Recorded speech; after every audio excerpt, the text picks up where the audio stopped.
Alright gang, it's been 3 weeks. It's been 3 weeks since essentially since I touched this van, so maybe a little bit less than that. But I need a break and wanted to catch you guys up. Like I said, it's been, let me get this thing straight. It's been about 3 weeks since I touched the van. I've just been hustling a lot at work. It's been good, but I wanted to do a quick update to show you guys what I've been doing. Alright, so this is, I'm going to show you guys what I got in the ceiling here right now. So essentially, I bought a whole lot more of this this stuff here, that window flashing, that's supposed to be really good for sound barrier, vapor barrier, stuff like that. So I put that all along the whole length of the roof. I bought some of this continuous foam insulation with an additional, well, both sides are coated, but the silver side has like the additional radiant barrier. So I'm going to run those boards all the way down. The floor is pretty much done. I taped, also I think the last time I showed you guys the cockpit was empty, so I went ahead and I reinstalled the seat. I cleaned off the floor mat, which was essentially super great because it was dirty, but it came out great. I haven't detailed anything up here yet, but I'm getting there. I'm not really worried about detailing the front yet until honestly the majority of this thing is done. So that's kind of where I'm at right now. Let me show you what toys I got. That's one toy. So I grabbed this fan. I forget what brand it is, but it's an RV fan that comes with like a rain sensor. It's got a remote to it, in or out for the fan. I plan on putting that together pretty soon.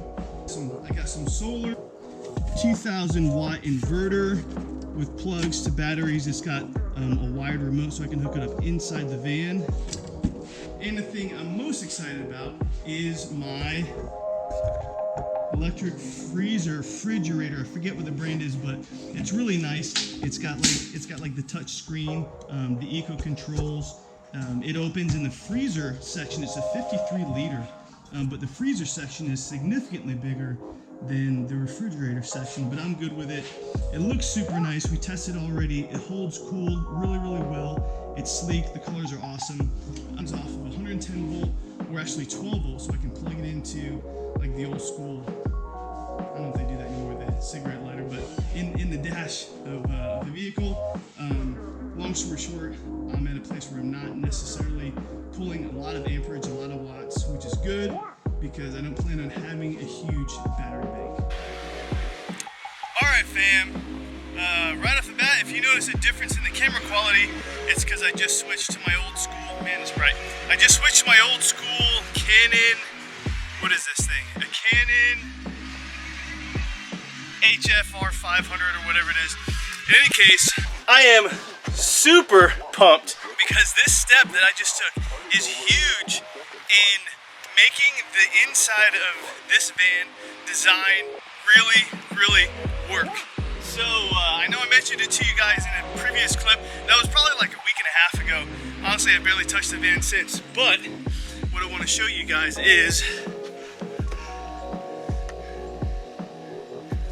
I just cut, now I'm just fitting it, but I just cut a fat skylight in this thing. Now I don't have any electric in this running through this thing right now. I'm inside the van obviously, and this is so much natural light. I love it.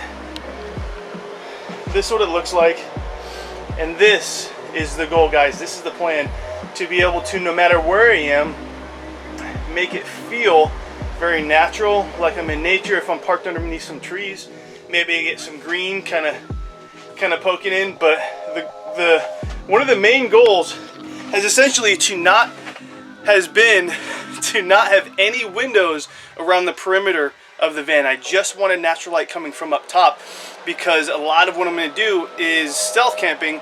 Yes, I'm going to be in nature, but I'm also going to be visiting friends city to city. And the more this thing looks like a work truck, the better. I know I'm going to have a bunch of shit up on the roof, and that's okay because the majority of it is very low profile. And I'm considering getting some of those sidewall situations that are typically like 4 to 6 inches tall to go around the edge, so that way you can't really see. But this is it. This is a big deal, guys.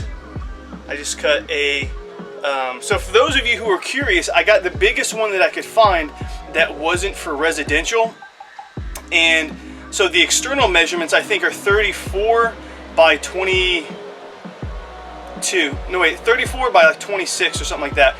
But the hole I cut to make sure that I could put everything, put the skylight on there properly, I'll actually get just about 22 by 30, which for a van this size is going to feel really, really big, and it's going to let in a lot of natural light. Super excited about this. Can't wait.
The skylight, which I'm going to show you right there, and it is letting in a lot of heat. But that's okay because well, kind of part of the design. But this thing, this is beautiful. This really lets in a lot of natural light. Super nice. I went ahead and used some caulking, some butyl tape, as well as the screws, and some of this high-speed adhesive, exterior adhesive. But on top of that, I wanted to show you guys what else I'm doing. And I just cut a couple of more holes. Let me turn this around so I can see if you guys see me. I cut a couple of more holes. Whoop, there that goes. I cut more holes in the ceiling where my bed space is going to be, because I'm putting 2 of these marine grade rectangular nautical windows, and they're kind of cool. Essentially, they just kind of have a, they kind of have like a, well, that was easy to see. They tighten down, tight to the right, lefty loosey, and then you just unhinge those, and then from the inside, I'll be able to, open up, and actually, these 2 right here, which you can see I just cut the holes for, are going to create some good air pressure for when I actually turn that vent on. So one of the things I wasn't completely sure about as far as how I was going to find a solution to creating some, let me get some light so you guys can see my face. Man, it's too bright. Create some airflow inside the van. But this turned out to be a pretty good solution, I think, because they're tight. I can open one at a time. It's going to create higher air pressure because it's a smaller space, and move some air through there in time to where it's nice enough. And yes, I know I have to open these from the outside, but very likely I'm not going to have them open unless the weather's pretty good anyways. The other part of that is, yes, this can also be, oops, so you guys can see it, this can also be a theft issue. So I already have some plans to do something sneaky on the inside potentially to make sure I have to unlock them from the inside first and then from the outside. One more step, but I'm okay with it, because as far as it goes with the design and the way things are turning out, this spot is going to be completely legit. Like, I know it kind of looks like shit right now, it looks like a wreck, but again, I'm not going to have any windows along the entire perimeter, the walls. It's just going to be these 3 items. All right, fam, it has been a long day. Took me longer than I wanted to, pretty much all day to get these 2 things in. I'm okay with it because obviously I haven't done this stuff before, and took a middle of the day break to eat and run an errand. But essentially, this is it, guys.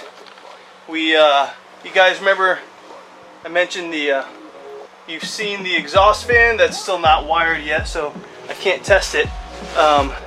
But we got the skylight, which looks just amazing. I'll have to do something about how much heat it's pulling in. And just now, I finished adding these two rectangular nautical skylights that, make sure I don't fall over here, go right here. Now it's goopy as hell on the outside, but I'm okay with it because I feel like I did a pretty decent job. I'm not going to get any leaks, but these things are, as I showed you earlier, are pretty dope. So I'm excited about that. And what I haven't mentioned to you guys is that you see all this electrical tape on the floor. Let me back up here. And that's just a general outline of where things are going to go. Where this big space right here is going to be where my garage underbed slash bed space is going to be from floor to ceiling, which is why I put these in here. And then the beyond this line you see at the bottom of your screen, and this kind of big rectangular space is going to be all open. To the left will be my kitchenette, my bathroom. Not sure I'm going to sort that out yet. And then to the right will be my office space closest to the door. So, all right, guys, that's it. It's been a couple of weeks at least, maybe 3 weeks. Man, I keep wanting to give you guys better light, but that is bright. It's been a couple of weeks at least since since I posted, and so I'm going to go ahead and wrap this one up. I hope you guys are enjoying watching this van build, even though it's moving slow. I'm going to do my best to be more consistent because I only get a few hours a week to mess with this thing, so it's not like I can do this full time. So anyways, I'm enjoying it. Things are design-wise going to plan, and no big issues as of yet. So that's it. See you guys in the next one. This is the end of side 1 of this record. Please now, turn it over for the second side. The second side.